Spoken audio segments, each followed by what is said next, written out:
Hello there and welcome to our deep dive into the Project Management Institute's Guide to the Project Management Body of Knowledge, its new 5th edition. I'm Larry Elwood, PMP, and I'll be your host for this course series. Well, who am I? I've been a project management professional for over 15 years.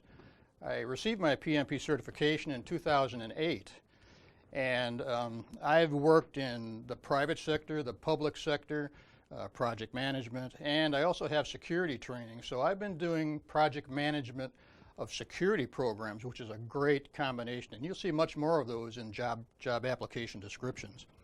I'm an experienced trainer, as I mentioned, in both PMBOK and information security, and I'm an active member of the PMI California Inland Empire chapter. And my big desire is to help you become better project managers by leveraging the elegancy and superb applicability of the PMBOK 5 project management methodology. Now, why is this course different than many other courses that are out there? Well, first, it's not a PMP boot camp. We don't try to cram the whole entire PMBOK down your throat in 4 days just so you can pass the test and then flush it down when you're done after you receive your certification. The purpose here is to give you a deep understanding of the PMBOK process integration, in-depth analysis of the knowledge areas and their interactions with their ETOs, which is your inputs, tools and techniques, and outputs. And you're just going to get a real deep appreciation for this elegant methodology. And we want you, in the end, not only to get your PMP, but also to be able to take a practical application of this PMBOK knowledge and apply it to your professional career. So that's my objective, and I hope that's yours too. We have some course requirements and a few caveats. You're going to need to have your own legal copy of the PMBOK 5 edition, which you can get from Amazon, you can get from PMI, and if you happen to be a PMI member, you can download it for free. This course is a good guide, but you do need to still read the PMBOK material on your own to get the concepts well embedded in your mind. Now, to be successful with the PMP exam, if in fact that's your objective, you're going to need to read the material in this course and condition yourself with one of the many third-party PMP exam simulators that are out there on the market. And to make it easier on the students, throughout the course, you'll see many graphics in this course outline, and they are the same graphics that are in the PMBOK manual itself. Thanks to PMI, we can use those rather than recreating the same data in a different format. So this visually, you connect with the PMBOK much better. So we'll see that as we go through the course. So let's get going. Our first module is Project Management and Organizational Strategic Business Value. One of my certifications is a Certified Information Security Manager of Management Programs from the top down, an ISSMP, Information System Management Security Professional. Now, I look at it like a CISSP, technical from the bottom up, in the trenches doing your technical security work, but the SMP, System Management Professional, takes it from the organizational view down. It encompasses not only IT, if that's what you're in, but also you have to consider the business operations, your strategic organizational values, and why you're doing a project. As we'll see, you should never undertake a project if it does not contribute to the organizational strategies, their business values, and their goals. So we're going to look at that in this chapter and refer to this many times throughout our course. So this is chapter 1 of the PMBOK. So read that, and here we go with this. Notice on the front of your PMBOK guide, it says guide. It is not the actual standard in the first part of the PMBOK. The actual standard is in the back, and we'll talk about that later. But the guide goes through 47 of the standard project management processes, and it elaborates on them rather than reading the raw, cold standard. So that's what it does in the first part of the manual. Now you, as the project management practitioner, need to have your personal project management experience in order to leverage and understand and really apply these 47 processes that we'll get into. The PMP exam requires you to have a certain number of hours and years of experience in order to sit for the PMP exam.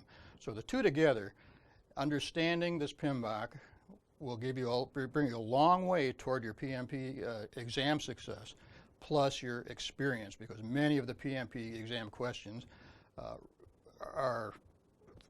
integrate your experience with the methodology, so they understand, you know, how to apply this. There are other PMP frameworks, project management frameworks out there. The PMBOK is one.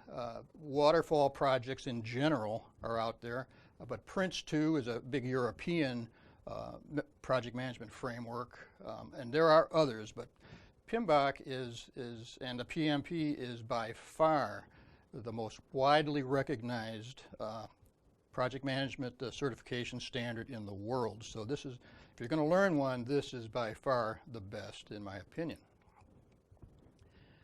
So we're talking about standards, so let's actually define a standard. In your PMBOK, under Annex A1 is the actual standard. It looks much like the front part throughout the guide without a lot of the elaboration and explanation. But ISO here is the International Standards Organization, and they define a standard. Let's just read this a second.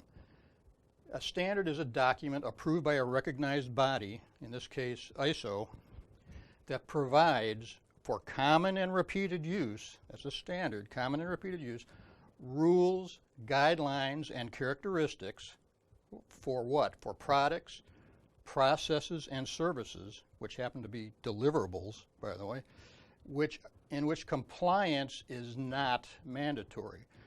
Your organization may have a standard, and if you use it, that is it, but it is not required unless your organization requires it. So just because the project management body of knowledge is a standard does not mean that you're required to use it. Of course, it's your organizational decision, or yours personally if you have that option.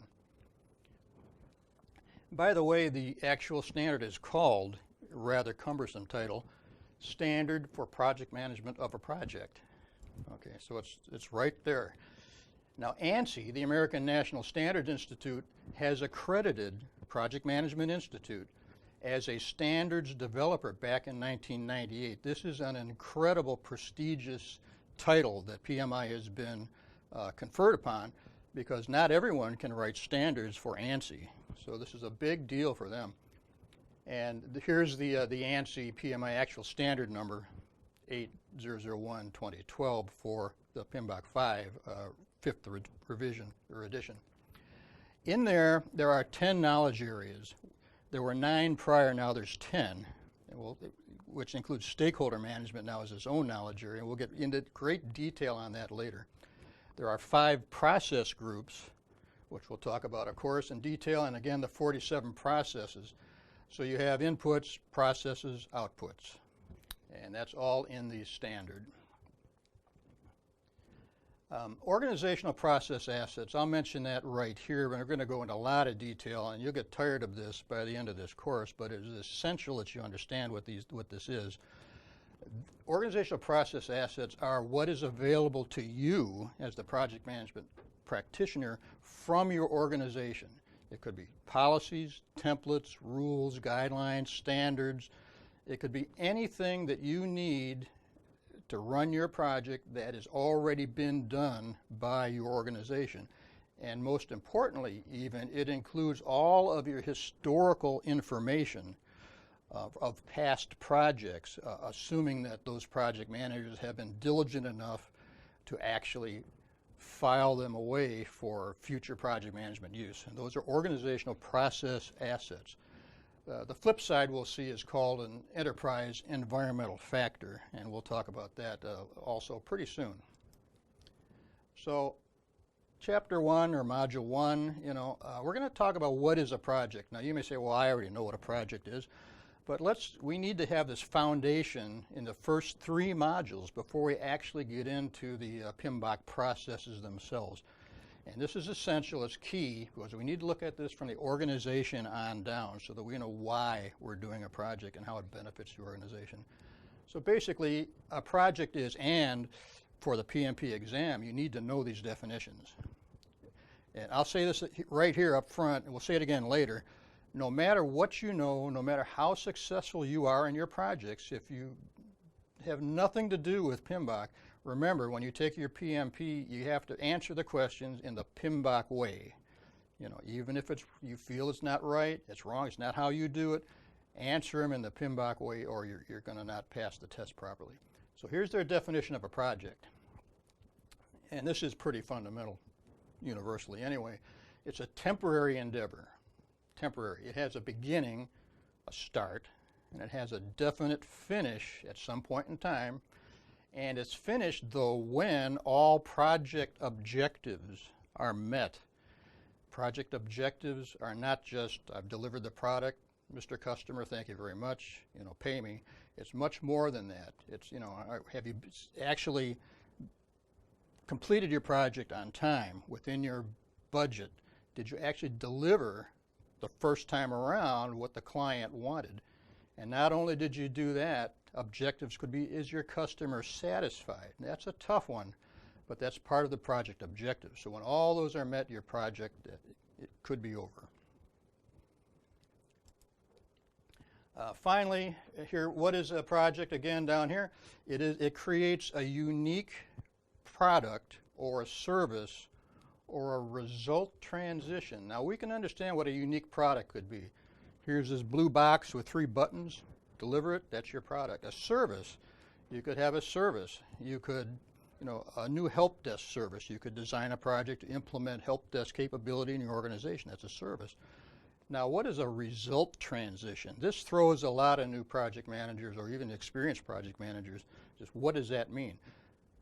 Maybe you have some dirty duct work that's pumping out soot because they're old and your employees are complaining. Well, you institute a project approved by your organization to clean the ductwork and make it healthy for your individuals. That is a result transition from an unhealthy to a healthy environment.